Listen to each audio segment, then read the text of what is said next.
Alhamdulillahi Rabbil alamin wal aqibatu lil muttaqin wassalatu wassalamu ala sayyidil mursalin Muhammadin wa ala alihi wa sahbihi ajma'in. Assalomu alaykum va rahmatullohi va barakatuh. Muhtaram musulmonlar, men shu rizq haqida bir shariatni hukmini, shariat rizq masalasiga bergan yechimini aytib o'tmoqchi edim. Shariatda rizq va mulk degan ikki narsa bor. Agar inson Alloh ruxsat bergan yo'llar bilan bir mol topsa, buni mulk deyiladi. Lekin rizq shariat yo'li bilan topmagan bo'lsa ham u rizq deyiladi. Misol uchun, o'g'ri birovni molini o'g'irlab olsa, bu shariatga muvofiq bo'lmaganligi uchun bu o'g'irlab olgan mol bu o'g'rini mulki hisoblanmaydi, ammo uni rizqi hisoblanadi. Yoki qimarvoz birovdan yutib olgan narsasi u qimarvozni mulki hisoblanmaydi, ammo rizqi hisoblanadi. Mana shu yerdan rizq bilan mulk bir-biridan farq qiladi.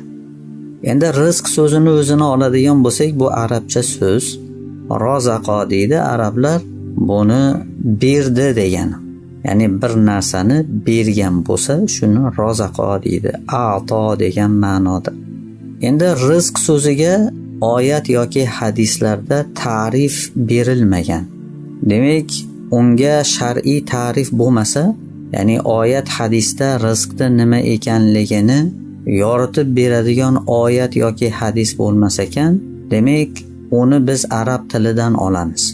Arab tilidan oladigan bo'lsak, rozaqo berdi degan. Qaysi bir narsani biz Alloh menga berdi deb ayta olsak, shu narsa rizq hisoblanadi. Endi rizq masalasi shundayki, insonning qo'lida emas rizq. Chunki hamma insonlar boy badavlat bo'lishligini va rizqi mo'l ko'l bo'lishini xohlaydi, ammo har kim ham bunday bo'la olmaydi. Hamma shuni xohlab harakat qiladi, lekin bu narsa bo'lmaydi. Yoki ba'zilar aytadiki, rizq seni ishingga, aqlingga, qilayotgan ishingni qanchalik to'g'ri qilayotganingga bog'liq deydi. Ya'ni rizq insonning qo'lida, inson o'zi xohlasa uni ko'paytiradi, xohlasa ko'paytirmaydi deb o'ylashadi. Ammo bunday emas, chunki hayotda hech kim rizqini yo'qotishni, rizqini oz bo'lishligini xohlamaydi. Rizq ba'zida hech qanday ish qilmasa ham keladi va ish qilayotgan holatida ham keladi. Ish qilib turib rizqi oz bo'lishi mumkin. Masalan, insonga birov sovg'a qiladi. Sovg'a uchun u harakat qilmagan edi. Bu sovg'ani kelishi uni rizqi hisoblanadi. Yoki qayerdadir bir qarindoshi o'lib qolsa, u odamni merosi bu odamga tegishi mumkin. U meros bo'lib qolgan mol uchun bu harakat qilmagan edi. Harakat qilmagan holatda ham keldi. Bu holatlar ko'rsatyaptiki, rizqni oz ko'pligi kelishi insondan emas. Yoki bir inson oylar, yillar davomida bir joyda ishlaydi-da, u odamni ishlagan haqqi berilmaydi. Ya'ni aldanib qoladi. Lekin o'sha ololmagan oylik yoki yillik haqqi u odamning mulki hisoblanadi, lekin rizqi hisoblanmaydi. Yoki inson pulini oldida yo'lda yo'qotdi. U yo'qotilgan pul shu yo'qotgan odamning mulki, ammo uni rizqi emas.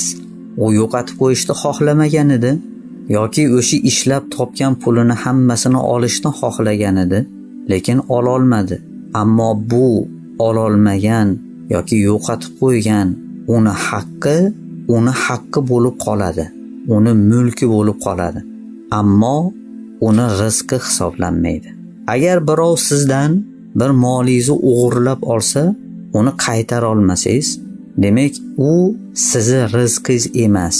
U o'g'irlagan odam sizni rizqingizni o'g'irlagani yo'q, sizni mulkingizni o'g'irladi va siz qiyomatda ayta olasiz, mana bu meni mulkimni o'g'irladi. Ana shu sizni mulkingizni o'g'irlaganligi uchun u javob beradi. Lekin bu sizni Alloh tomonidan belgilangan rizqingizni ozaytirmaydi. Endi bu Alloh subhanahu va taolo Qur'on oyatlarida aytadiki, innalloha yarzuqu man yasha. Ya'ni Alloh xohlagan bandasiga rizq beradi. Allohu yabsutur rizqa liman yasha. Alloh xohlagan bandasiga rizqini mo'l-ko'l qilib qo'yadi.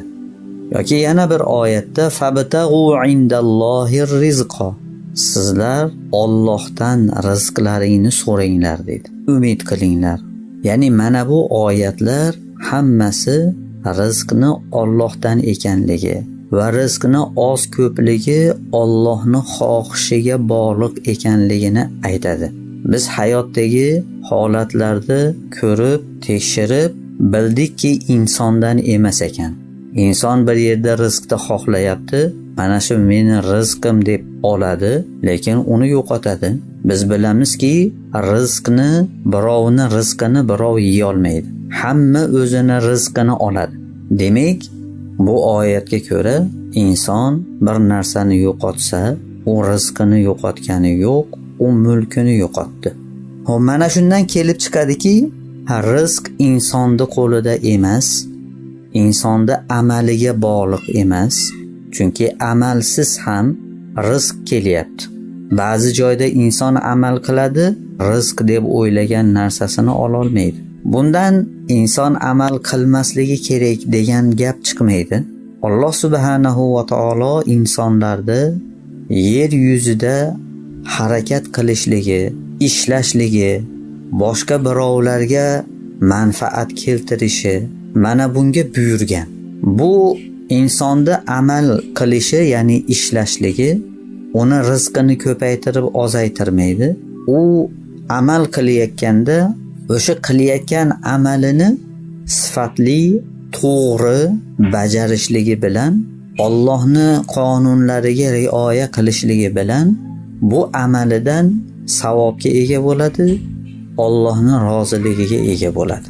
Agar bu amalini shariatga zid ravishda bajarayotgan bo'lsa, unda bunga gunohkor bo'ladi. Ya'ni insonning amali rizq bilan o'lchanmayapti, mulki bilan o'lchanmayapti. Insonning amali uni shariatga muvofiqmi yoki muvofiq emasmi? Mana bundan inson oxiratda javobgar bo'ladi.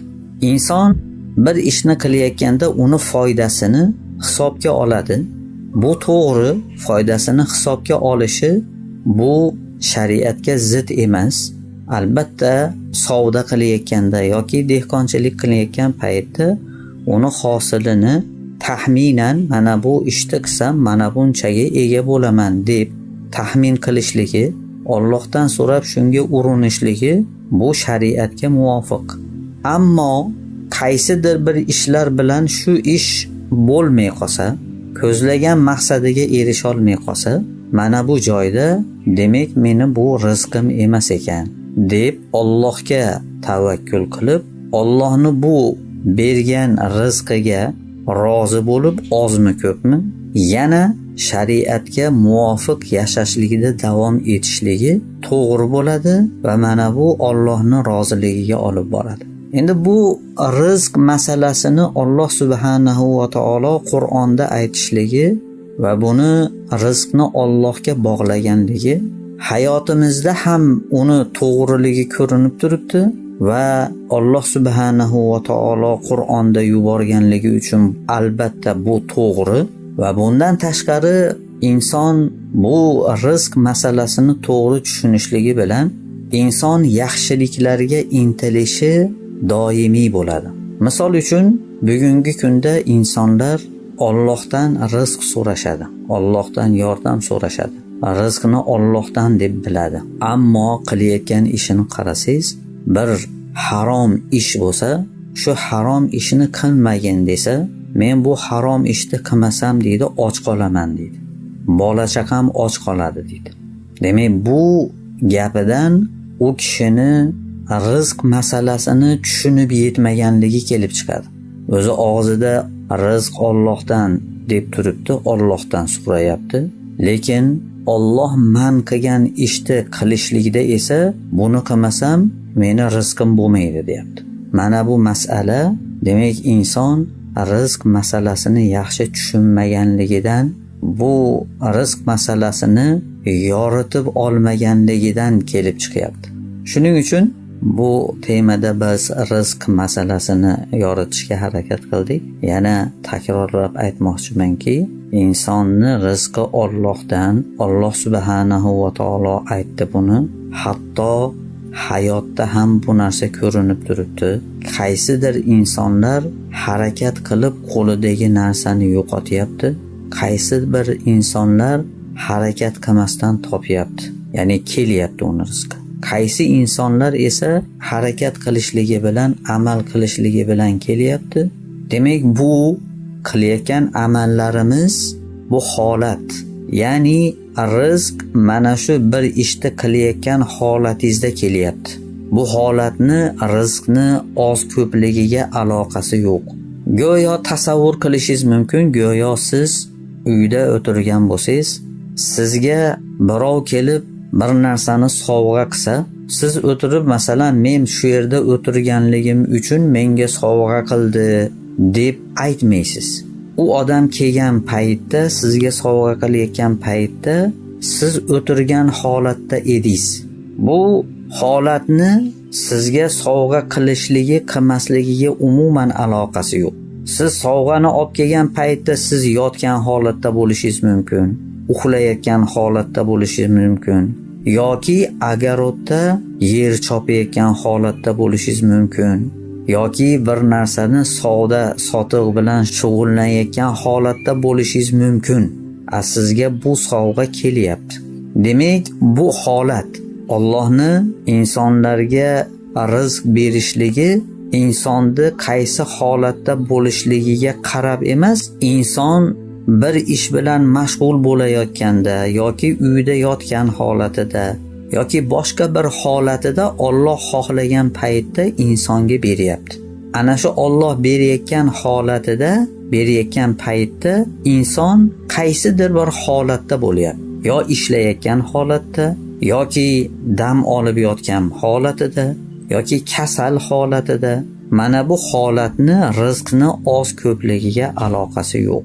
Mana buni to'g'ri tushunsak, shunda biz hayotda rizq bo'lmagan paytda, ishingiz yurishmagan paytda siz diqqat bo'lib, ishingiz yurishib, rizqingiz ko'payib ketgan paytda xoliqib ketib, bunaqa holat bo'lmaydi. Siz doimiy bilasizki, bu rizqni kelishi Allohdan. Doimiy siz Allohga shukr qilasiz. Kelmay qolsa ham, kelsa ham siz Allohga shukrda bo'lasiz.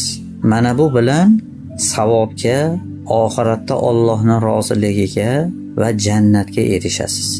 Alhamdulillahi robbil alamin val aqibatu lil muttaqin was salatu wassalamu ala sayyidil mursalin Muhammadin va ala alihi va sahbihi ajma'in.